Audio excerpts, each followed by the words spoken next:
Madam Speaker, I request unanimous consent to take my 5 minutes at this time. Without objection, the gentleman is granted 5 minutes. Thank you. Thank you, Madam Speaker. Madam Speaker, I have a few questions for my colleagues. What if our foreign policy of the past century is deeply flawed and has not served our national security interests? What if we wake up one day and realize that the terrorist threat is a predictable consequence of our meddling in the affairs of others and has nothing to do with us being free and prosperous?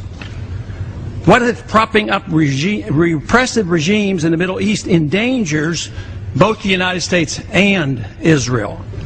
What if occupying countries like Iraq and Afghanistan and bombing Pakistan is directly related to the hatred directed toward us? What if someday it dawns on us that losing over 5,000 American military personnel in the Middle East since 9/11 is not a fair trade-off for the loss of nearly 3,000 American citizens, no matter how many Iraqi, Pakistani, and Afghan people are killed or displaced?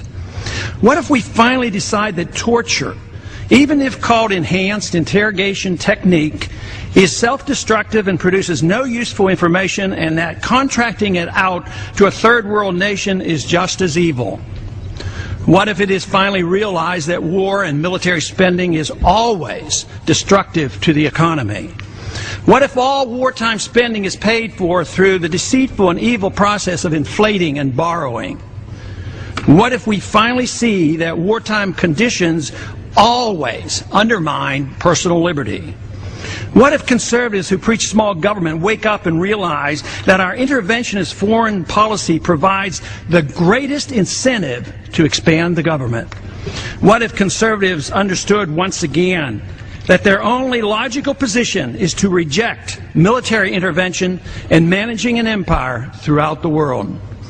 What if the American people woke up and understood that the official reasons for going to war are almost always based on lies and promoted by war propaganda in order to serve special interests? What if we as a nation came to realize that the quest for empire eventually destroys all great nations?